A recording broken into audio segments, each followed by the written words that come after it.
This podcast is a 98 Studios production. Today's the day, baby. Today's the day. Today's the day. Today's the motherfucking day. Today is the day. Today's the day. Today is the day. Today's the day.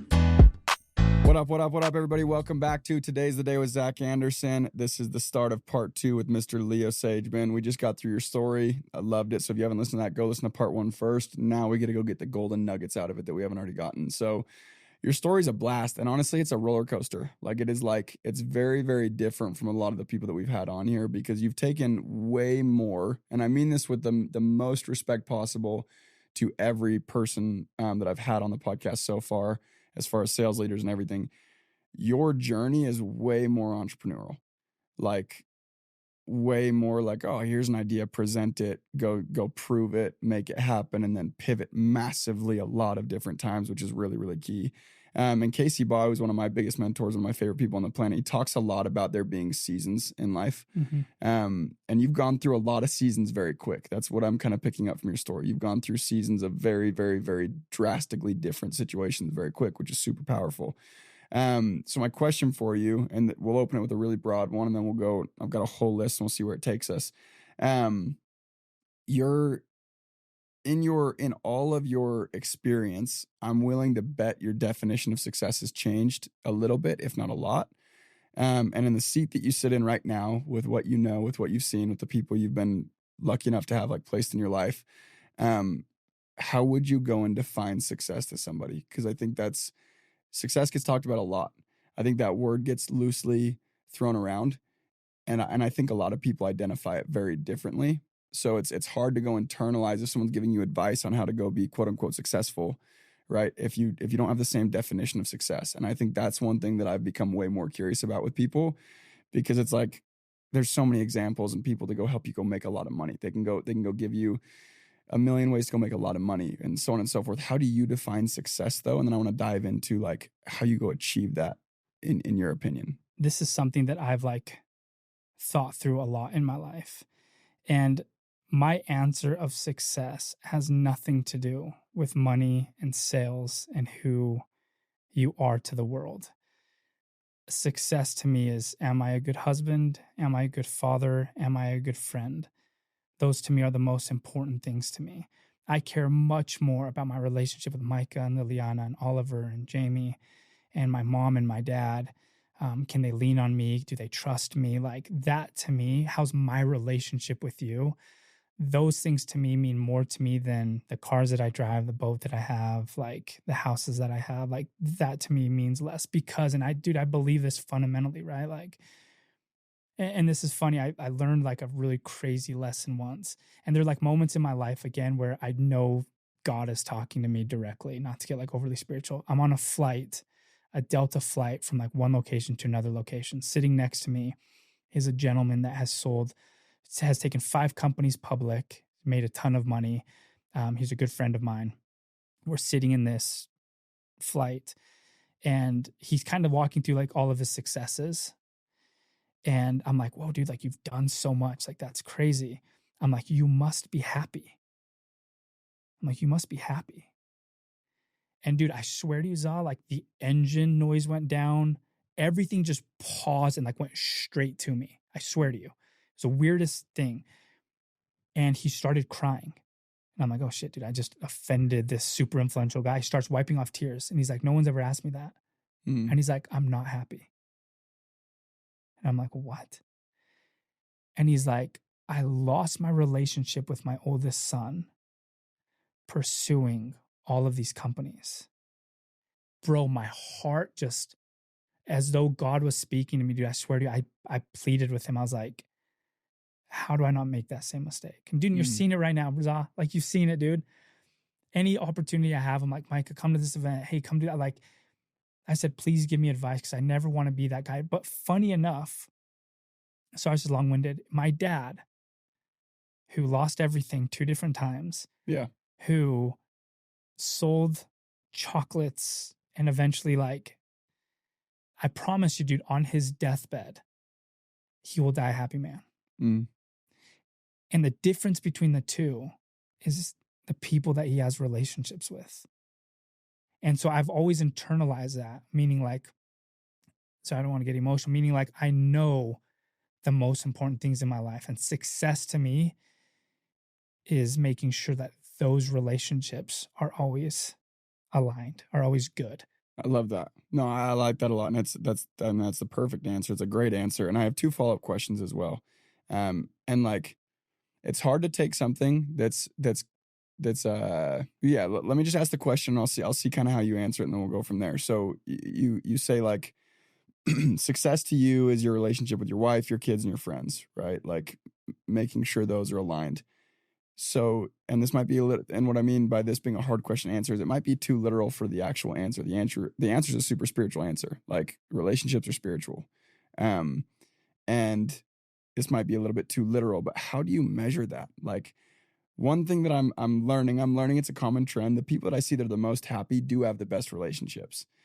And then I'm seeing in my own life, it's like, okay, like, why did that go wrong there? Why did that go wrong there? Maybe I was too consumed in this. Maybe I should have taken a step back and looked at this.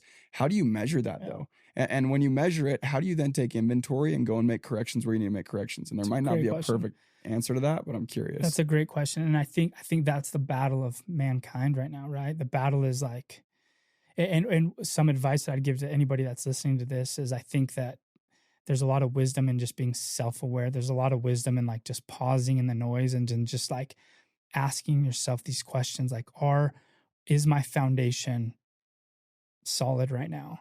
And you have to be self-aware of that. And you might not love the answer. I'm not perfect at all. My personal foundation is broken all the time. I mean, my son's sitting right here. I keep bringing him up. There are plenty of times where my relationship with him is sour. My text message to my son earlier today was like, hey dude, like we started off wrong today. Like it's like, it's constant, right? But I think that, I think it's good practice to pause and reflect and ask, is my foundation solid? And what is a personal foundation? A personal foundation is different for everyone. Your personal foundation is going to be different than mine, but mine looks something like this. The most important thing for me is my relationships, my finances, and then my personal well-being. Those are the 3 main pillars in my foundation. My relationships. The most important thing is my wife and my kids, my family. So I try to make sure that when I go to work, when I do anything, when I travel, that my relationship with my wife, my daughter, my sons are good. They're in a healthy spot. Mm-hmm. The other part of my personal foundation is my finances. A lot of people in this room, a lot of people listening to this, they know what it's like to work, go knock doors, get on a business flight when their finances aren't in order. I've got these bills, I got this debt, I got all these heavy things going on. That ruins your performance. That ruins your ability to like perform at the highest level. Mm-hmm. And then the last thing is personal well-being.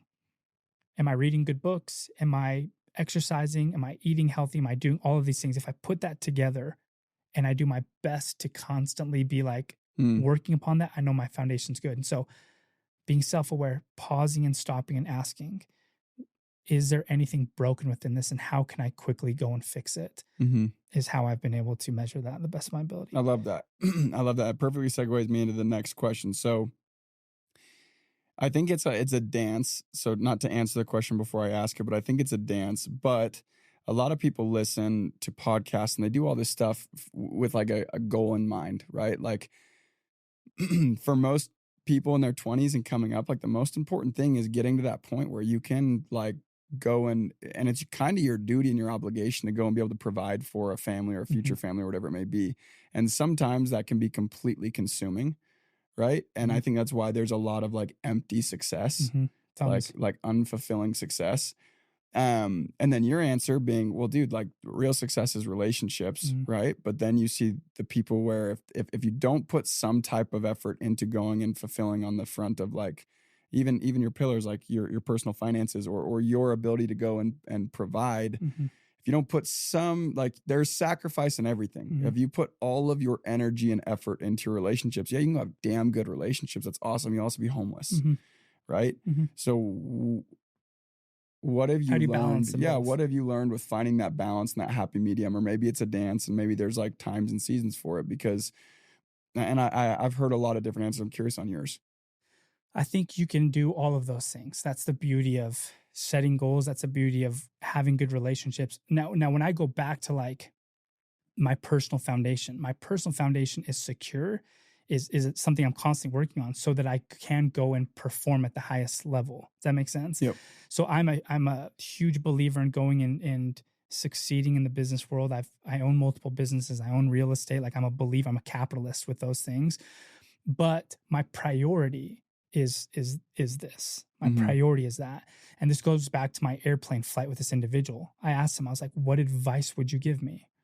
And the advice he gave me is every single month, every single week, first plan your family stuff and then plan things around that. So you can do both. But what I won't do is I won't sacrifice business stuff for my family stuff. And I've been able to balance that out really, really well. I have a massively supportive wife. She supports all of it, but you can do both of those things at the same time. I think people just get those mixed up. And I know there's like this grind at all cost mentality that like thrives in like this space. I'm like, there's a lot of people out there that run that way. But I do think there's a bit of emptiness when that's done. You can, and there's plenty of people, like Casey Ball's a prime example of that. He's got a great relationship, a great everything, and he's been super successful. Yeah. Todd Peterson to me, I was on his jet 3 weeks ago, flying. Here's a dude with a jet, like, it's got everything in the world. And my questions to him as we were sitting there, I was like, how did you do all of this and still have a good relationship with your wife? Your kids are here. Yeah. Like, walk me through that. And it was kind of the same thing. I said, listen, dude, like there are times and seasons during the times of grind, during the times of complicated work stuff. My foundation with my family was as solid as it could have been. I had a patient wife who supported during those complicated moments, but we did this all together. And I'm like, that's brilliant. That's the way to do it. And I think it's been cool. 100%. No, I like that. And Todd's like one of my favorite examples of that. Probably the person that I ask for that advice more than anybody, because everything he's doing is magnified, right? Like if he can balance that and family life, then it's like, I can balance whatever I got going in family life, which is really cool. And one other way I've heard it explained, because there's actually a lot of power. The last thing I like ever want to go do on this podcast is discredit things that I've pulled from like the self-help world that have actually got me to where I am or helped. And like part of that, like grind at all costs by any means necessary mentality is part of why I am where I am. But one thing that I learned with that is it's like by any means necessary in the time allotted to grind. Right. And like that for me has been the hardest thing, being able to get home and take that hat off or being able to go and communicate clearly, like, hey, when I get home, like I'm still on the clock technically, and I'm balancing two things at once there. But then there are certain times that are scheduled where it's like, no, my phone is literally off. But like, the fact that you know that's the difference. The fact that you're self-aware, that there are important things in I didn't this. used to be. Well, that's what I'm saying. And there's an evolution in all of that, right? Like if you had my wife on this call, she'd be like looking at me being like, bro, like there are definitely times where I was out of balance, right? For but sure. I think with maturity, with everything, that's why you're having this podcast, so people can learn from like our mistakes, right? It's like I'm 38 years old. I've been in the game for 16 or 17 years or something crazy like that, right? By no means throughout that whole thing was I perfect. There were plenty of times where I was a bad dad, a bad husband, a bad like boss, like of course, right? But now I'm sitting in a position where I can kind of look at all of that from 10,000 feet and say, listen, like I wasn't perfect, but, and there were moments when I wasn't self-aware and like all of these different things. But for the most part, the fact that you're like, hey, there are times and seasons, I know I need to grind super hard here. There are times where I have to put down my hat and like focus on these things. I think a lot of young entrepreneurs don't know that balance and aren't self-aware to be like, hey, I could be making a ton of money, but my family's falling apart. And I think it takes people to be self-aware and saying, hey, listen, I just have to like manage this better. 1,000%. And one thing that helped me, and like I probably owe a lot of that self-awareness to, in weekly planning, one of the things Casey does, he identifies his roles in life, his top 5 most important roles. Right. So like one of them is husband, one's father, one's manager, one's a salesperson, whatever it may be. You have to be aware that you have more than one role in life. Like 1,000% you do. You're a son and you're this and you're this and you're that and you're a friend. that way you can actually go assess where you're at in all of them, like which one's struggling the most that might need a little bit more time. And maybe in some seasons, and I literally do seasonal work, so that's why I say seasons applies to me super well, is it's like, and Jeff Mendez has given me really good advice on it as well. He's like, during the summer, which is my on season, there's little to no work-life balance. Like it is, the pendulum's fully on the work side, but you have to be aware of that and realize you've had that home hat off for 5 months, so that when you get home, you can put that on and have it be the predominant one to go and swing things back into balance. So it doesn't need to be a day-to-day balance thing. And for me, that was a massive breakthrough of like, holy shit, like, okay, I don't need to feel bad about leaving for 5 months. Right. And like not being able to fulfill how I feel like I should as a family member, as long as when I am around, I'm fulfilling more than I could be or would have been or whatever. And it's like a weird, that's what I call it. It's like a dance. It's super strange. It just swings back and forth. So then a question for you, rewinding in your story a little bit, what would you have done different? Like if there was one thing, and I'm not saying it needs to be a regret, because I know a lot of people love to, like, I have no regrets because of where I ended up. I know you live the life you want. I know you're in like where you should be. And I know you believe in that, but like going back, like, let's say your son's about to go enjoy the exact same story you enjoyed. If there was one thing you could go and help him avoid and do a little bit differently, what would it be? I think, and I don't know if this is like a regret, I think there were times where I was overly like aggressive with all of the things on my plate. And there were moments throughout my career where I had to weigh a lot of like heavy burden and stuff on like my family. And I regret the man that I was during like those hard times. So I think the advice I'd give to my son, or like anybody doing this, is that you have to be patient in this process. You have to understand that there are days and months and years where you're winning, and there's days and months and years where you're not. And that's okay. That is part of the process. That's part of the evolution in becoming a better human, a better leader, a better everything. You have to deal with adversity and all of these things. And I think my regret was during those like hardships, I didn't have that perspective of, this is all part of the process. This is all part of Leo's story. And I wish I would have had that perspective a little bit more. So you think when things that didn't align with your expectation of what was supposed to be happening, you were like trying to strong arm them to like fit the mold of what you had, rather than surrendering a little bit, is more the woo woo like term for it. Or just understanding, like that's the thing. And I was sitting in a recruiting meeting yesterday at an individual's home where his whole career is kind of like falling apart around him. And he's like, how is this happening? And I was like, you know what? Like, you can view this event from a variety of perspectives. One perspective is, why is this happening? Why me? What have I done? And I think that's fine to self-reflect on that. But the other perspective is like, why is this happening? And is this the direction? And is this like the evolution of my maturity and my career and like a variety of things? So I kind of like back in my story of like what happened, we got kicked out of the state, we had to do everything. Like now sitting back, I'm like, that was the best thing that happened to me, Za. Yeah. That was the best thing that happened to me, was during the hardest years of my life, during the most friction, most struggle, most less sleep in my life. In that moment was the hardest time of my life. I was the worst version of myself. But now I sit back, I'm like, dude, those were the doors closed that led me to the happiest I've ever been in the career that I'm in right now. Does that make sense? Yeah. 1000%. And so my advice would just be like, to my son or to anybody, to be like, dude, just pause. The hard times teach you a lot. You mature a lot. And the man that you need to become has to come with hard times. Be okay with that. 1000%. So I think from advice from everybody who's come on here and talked about hardships, and I love talking about hardships because they're super relatable. Like, it's very, very relatable to feel like the sky's falling and everything like that. And I think the only thing that can, and I also think suffering's inevitable, and like being the worst version of yourself. And at some point, like you said, there are days, months, and years you're going to lose, and there are days, months, and years you're going to win. It's both going to happen. But I do think something that can go, and I'm curious on your opinion on this, something that can go and help minimize the amount of suffering that needs to take place is having that perspective. Like, it doesn't fix it, it doesn't change it, it doesn't prevent it, but I think it minimizes the suffering that needs to go along with it. If you can kind of just accept, like, okay, damn, like this, how could this be happening for me? Is there any possible way where this is happening for me and not to me?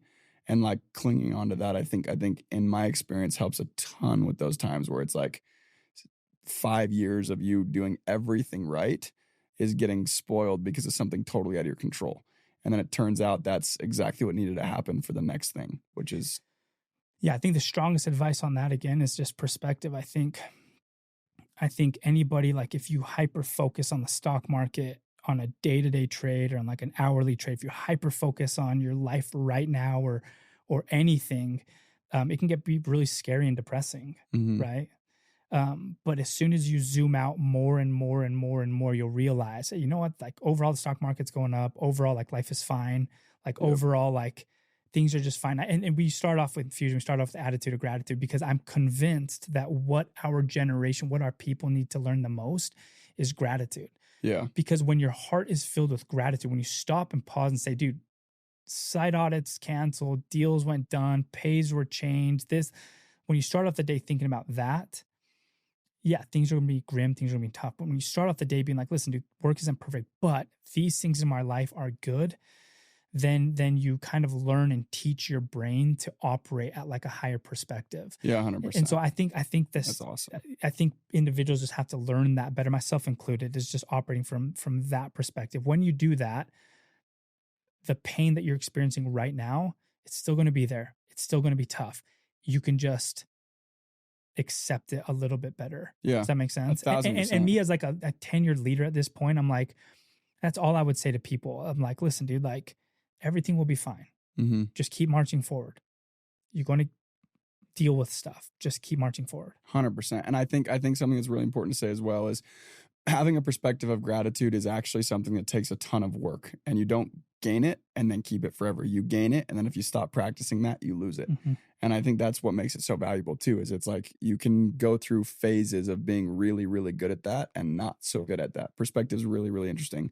I love that. Okay, so in your position, you're in a unique position, and a lot of the people we have on here are in the same position, which I think is a super, super unique, speaking to the whole world, unique position where you have a ton of influence and insight into the next generations coming up. And you get to see them compared to your generation. You get to see them compared to everything else you've seen.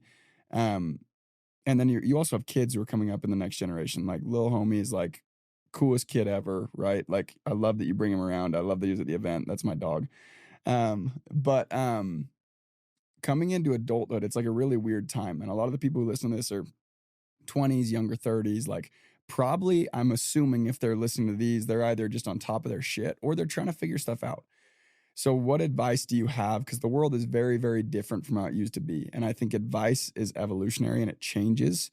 I think there are some principles that will always apply, but I also think there's very specific pieces of advice that apply directly today, right? And I'm curious, like, what are some pieces of advice, or like, what do you want to equip him with so that when he is an adult and on his own and he's like following his call to adventure, he's like prepared? Like, what are the most important things to go and get figured out, and qualities or whatever, however you want to answer that. But I think you can take life by the horns and like go get anything that you want in this life.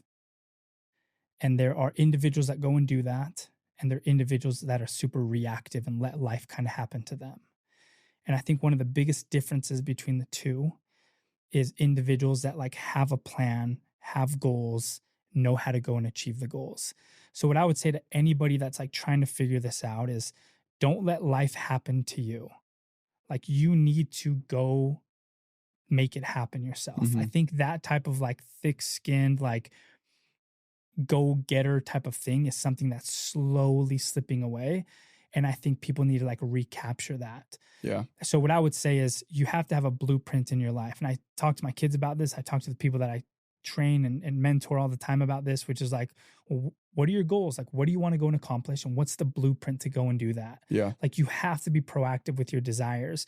If not, then you become 25 years old, you still haven't accomplished anything. 30, you haven't accomplished anything. And by the time you're 35 and like you have to have, you had all those years to get your life figured out, but you didn't have a plan. And when you don't have a plan, then nothing becomes of anything. So I'm just a huge believer in and this goes back to like being self-aware and like self-reflecting. Like, what do you want in this life? Mm-hmm. Like, that's a powerful question to ask yourself. Go to a quiet room, sit down and just ask yourself, like, what do you want? Yeah. And once you really understand what you want, like really, really, then just come up with a game plan on how to go and get there. And I think if you do that, you're worlds ahead of most people. 1,000%. And I also think something that's important there, because we do trainings like that where we go figure out, like you're describing, like a why, like a greater purpose. Like, why do you do what you do? What do you actually want to get out of it? And I think it's okay to not know exactly.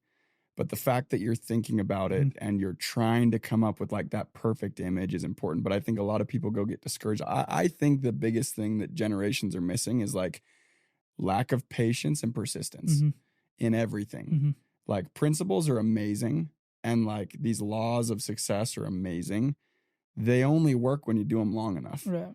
There's that, like I often have people, like when people come in and out of this industry, and I like this industry because I think it's a parallel to just normal life.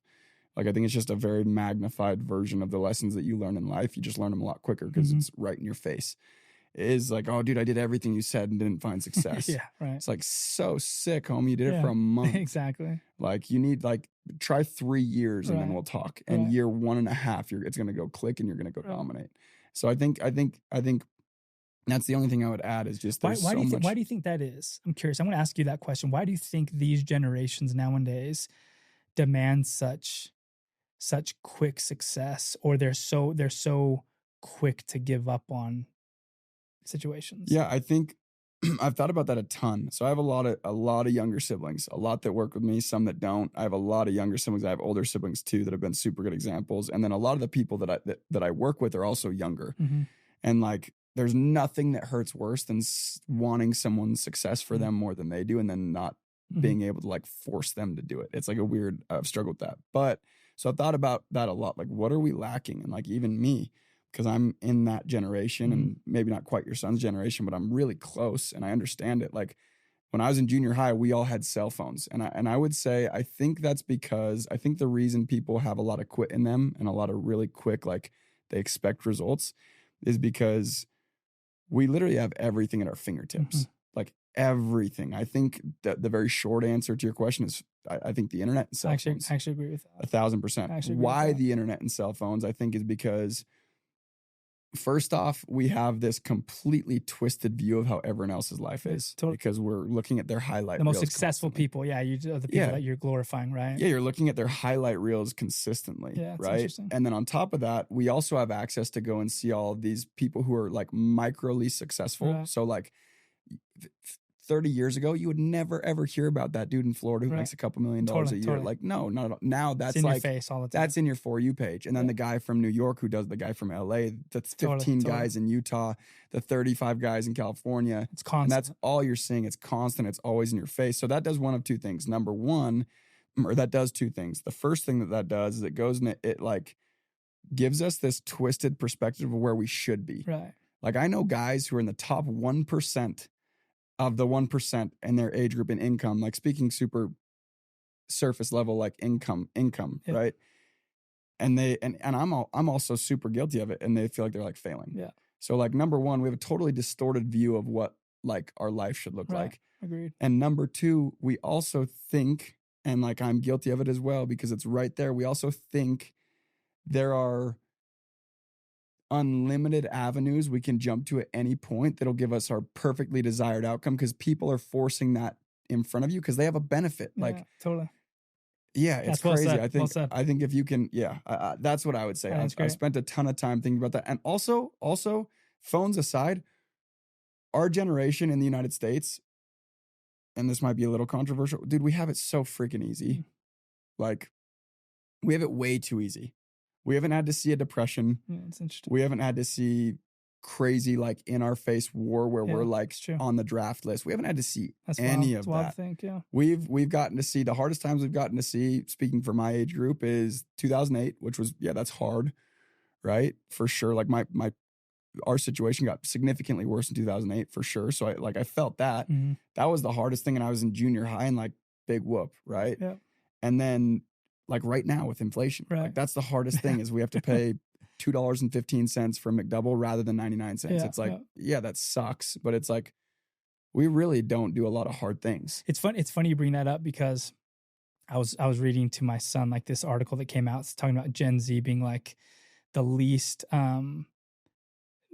generation that like, I don't know, I got to read it, but it talks about like their inability to deal with like hard times. Like they're the quickest to kind of like give up.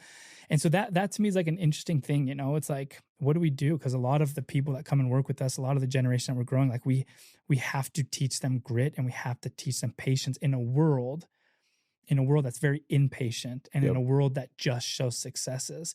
And I think that's a huge burden of command and leadership and parenting nowadays is like, you know, everything that you said, I'm like, bro, you're spot on with that stuff. And how do we like change that? Because success, the crazy thing is, you talk about the Todds of the world, like, bro, that's 20 years of grinding. That's 20 years of sacrifice. And his story's crazy. It's crazy. Like no furniture, living in a rental when he owned the company. But people view him in a jet, flying around, doing all this crazy stuff. And like, dude, I want to be like him. It's like, yo, bro, you got to go swim underwater for 20 years to go do that. You know what I'm saying? But this is what I will say, because I also really dislike when people get on podcasts like that, like the hard asses that have the only thing that they've figured out is how to go do hard things and like be like this invincible bulletproof person, but they lack so much else. Right. One thing the newer generations have is, dude, I think they're the most understanding. Mm-hmm.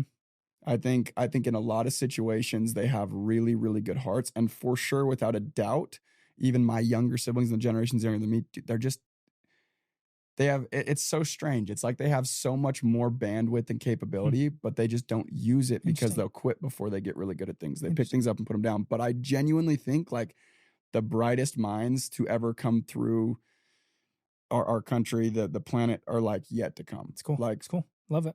Yeah, my little siblings can go and learn something so incredibly quick, and I'm like, what? It's so true. What the hell? I'm like, so slow down big time, and I'm like part of the generation that's supposed to be really good with all the new stuff and technology, and like they're geniuses, dude. It's so true. They're geniuses. So I think if they could go and pull, I also think they recognize, or they're starting to recognize and like popularize and make like self-help really cool. So I agree with that. I think one of the best things of this up and coming generation is they are very open-minded to learning. They're very open-minded to be mentored, and they're willing to do anything to kind of better themselves, which like my generation would have never paid for like a seminar to go do stuff. They just would have figured it out. I do agree with that. I think that's spot on. Yeah. And I think it's going to come in waves, come and go. I think it will. So that's my answer. So, at the end of the day, right, and I do this sometimes to try and help me. Like when I'm really struggling with direction, I do this exercise, and it's more for personal reasons to understand people better. It's like the tombstone practice from one of Brian Tracy's books, where basically you go and if you're struggling going and choosing a direction in life or how you want to go and handle a situation, it's like, okay, at the end of the day, when you go, like knock on wood, you're not going for 80 more years. You're going to live till 120. Like what's most important to you to have written on your tombstone? Like if someone gets up and they're like, hey, this was Leo, boom, boom, boom, boom, boom. These were his qualities, like, or his achievements or his accolades. Like, what do you care for it to say? Well, I've never thought of that, man. It's heavy. Yeah. Sorry. When I sit back and like analyze my life and the most important things to me, my accolades, and this is, dude, I'm speaking from the heart here, right? I'm sure you've had many guests say differently. I could care less about what my accolades are. CEO of this company, multi-billionaire, whatever, legitimate, I could care less. I want to have on my tombstone that I was a great husband, a great father, and that I was somebody that cared and loved and did anything I can to help people around me. And maybe that's just a phase of life that I'm in right now, bro. There's probably, if you would have asked me this question at 20, my answer probably would have been different. And I totally am cool with that. I've evolved and I've sold multiple companies. The main thing on my mind isn't finances. At one point it was, right? Mm-hmm. But right now where I sit, the most important things in my life is that I was a good husband and a good father, and I was a man who cared about people and their successes. I think that's, if I die one day and there's people at my funeral saying, hey, dude, Leo had my back. He helped me. He gave me counsel here. He came and gave me a blessing when my kid was sick late at night. He lent me some money when I couldn't pay for my mortgage, and he never told anybody about it. Like, those things to me matter most when all that, because my kids, my posterity, my lineage, hopefully will go and do the same thing. And I think that when all is said and done, like how I raise my kids and my family and how they go and contribute to the world matters to me more than anything. I love that. I think that's a perfect answer. And I think you're living a life though where that's kind of inevitable. So you're killing it. So Leo, once again, I want to be respectful of your time, everybody else's. Dude, thank you so much. I freaking love you. I appreciate you. We'll definitely go and do another one. Thank you. We have a fun recap to do after this next upcoming year. But for everybody listening, thank you guys. And as always, much love. Until next time. Thanks. Thank you guys so much for tuning in today. As always, it was a blast for me. I hope you got something out of this. If you got something out of this video of value, share this with a friend, and please go show your love. We're on all streaming platforms, including YouTube, Spotify, and Apple. Any ratings, comments, likes, shares, they go a very long way, and they make it so I can keep doing these things for you, and I would appreciate it greatly. So please go share with a friend. Until next time.